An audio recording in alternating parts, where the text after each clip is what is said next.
fermé. On a vu aussi que le monde, il y avait plus. Le taux de dépression, de suicide a monté à cause du COVID. Le monde qui était pris à la maison, l'abus a monté. Puis, il y a des affaires qui ont continué. On a même vu. On a vu un tas de différentes affaires. Puis là, on est même arrivé récemment. Les libéraux ont annoncé qu'ils allaient pour monter une taxe sur le carbone. Les élections aux États-Unis, c'était tout super. C'est tout, on dirait, un gros scandale. Ce qui se passe là-bas, on ne sait pas trop ce qui se passe. On dirait que c'est tout mélangeant. Puis on se dit, c'est donc une année bien spéciale, une année bien dure. On dirait peut-être pas aussi dure qu'on dirait comme des années 1939 à 1945 ou 1914 à 1918, puisqu'il y a eu la Première et la Deuxième Guerre mondiale, ou pendant les autres pandémies qui étaient bien pires, comme le virus, je ne sais plus comment on l'appelle en français, mais celui-là de l'Espagne, qui a tué bien des millions, puis la plague noire, que selon ça a tué bien des millions, puis en préparant ce message ici, je commençais à un peu plus. Quelque chose de bizarre commençait à se passer un peu, qu'on risque de penser que c'est un peu bizarre, mais j'ai commencé à un peu plus apprécier l'année.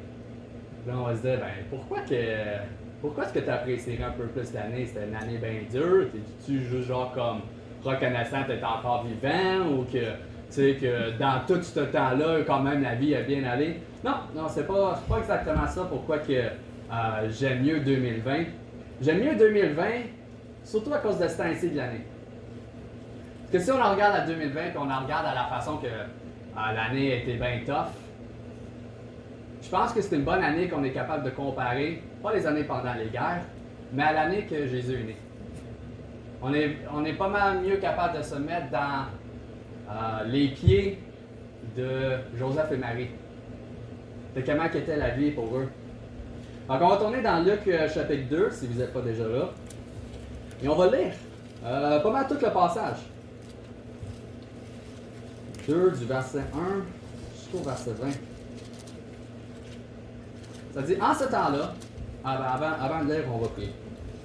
Seigneur grand Dieu, je te remercie pour cette soirée. Je te remercie qu'on a pu tous venir ici. On a pu se déplacer en toute sécurité pour venir entendre ce message. Seigneur, je te prie que ça peut bénir à tout le monde ici, à moi aussi, que ce soit quelque chose que on peut utiliser dans nos vies, qu'on peut utiliser pour témoigner au monde. Et je te prie que tu fais juste bénir ce message pour ce soir.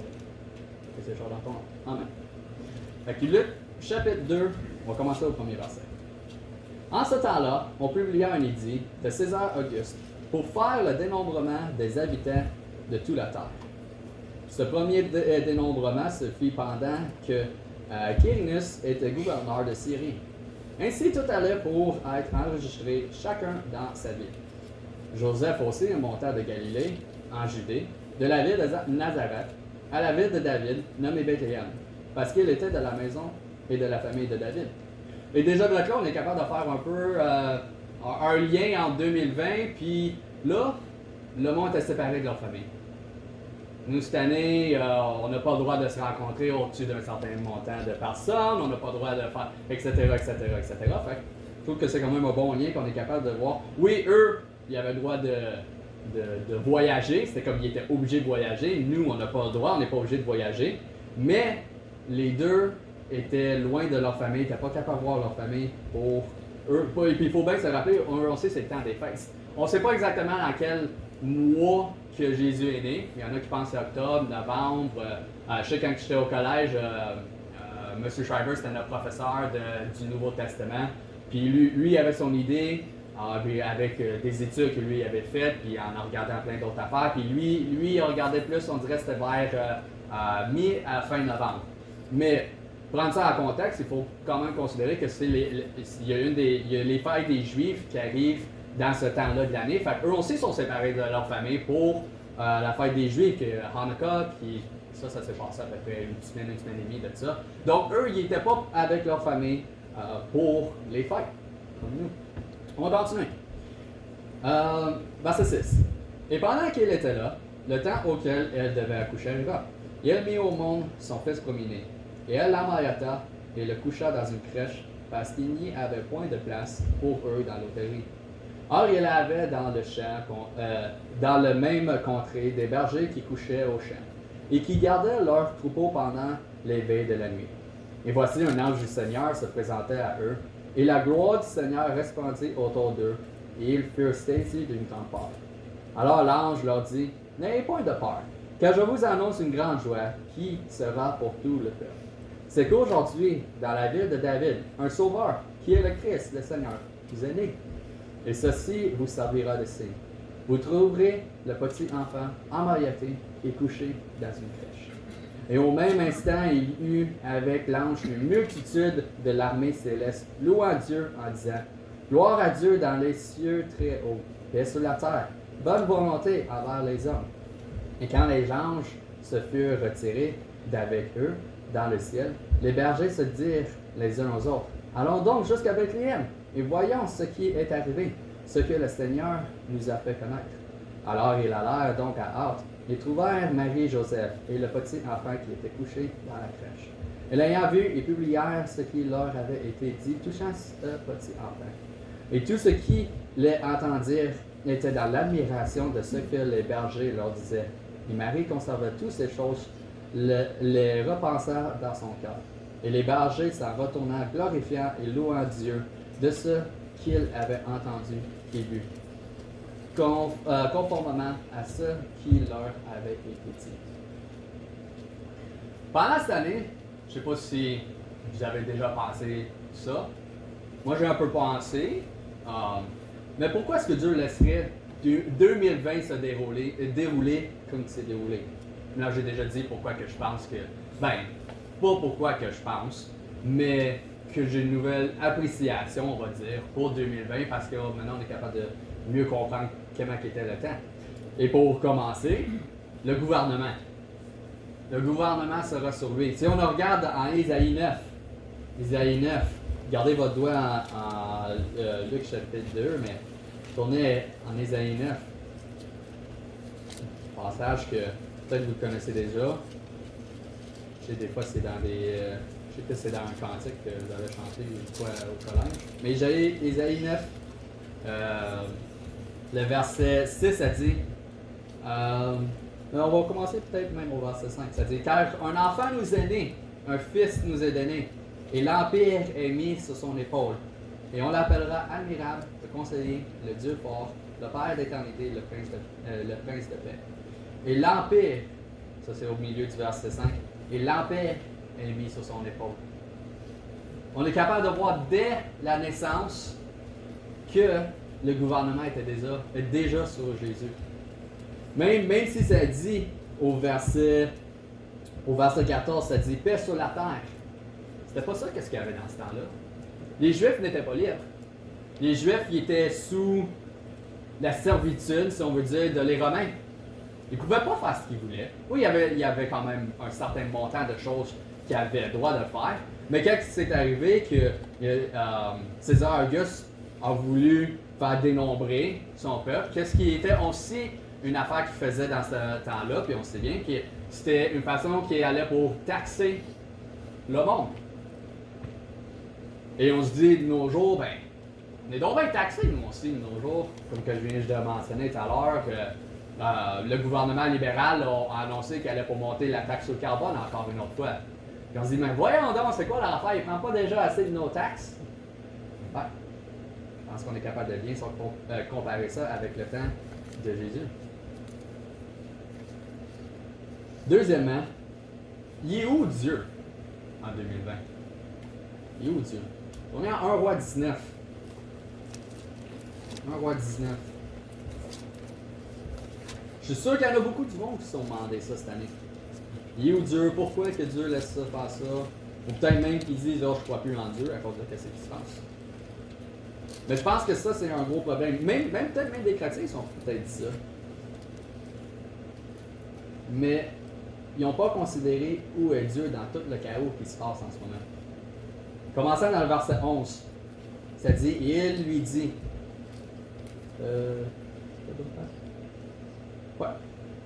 et il lui dit, sors et tiens-toi sur la montagne devant l'Éternel. Et voici l'Éternel passant.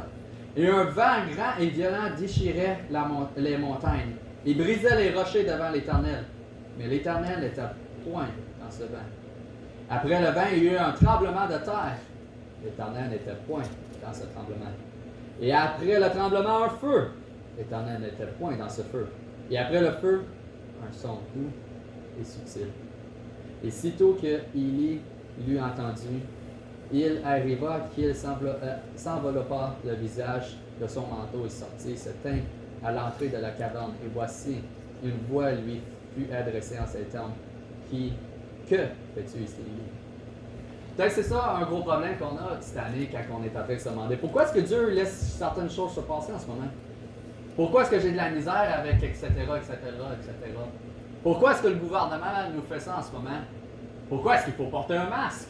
Pourquoi est-ce que je n'ai pas le droit de voir ma famille? Puis là, tout ça, ça nous tracasse dans la tête, on fait juste penser à ça. Puis là, on va, là, le matin ou le soir, n'importe quand que vous allez lire votre Bible ou que vous passez votre temps en prière avec le Seigneur, vous passez au travers de ça, puis vous finissez, puis vous continuez votre journée, puis vous êtes comme, on dirait que j'ai rien eu de ça. Là, tu sais, vous passez votre journée encore en train de penser à tout ce qui se passe. Mais on a oublié de ce qu'il dit à la fin du verset 12. Ça dit « un son doux et subtil ». Pendant ce chaos-là, on va pas se faire à croire que ce qui se passe à nous en ce moment, c'est aussi pire que ce qui se passe sur cette montagne-là en ce moment-là. Mais Élie était assez concentré sur Dieu, assez concentré sur ce qu'il avait besoin de faire en tant que le prophète de Dieu, qu'il était capable de l'entendre, cette voix-là doux et subtile.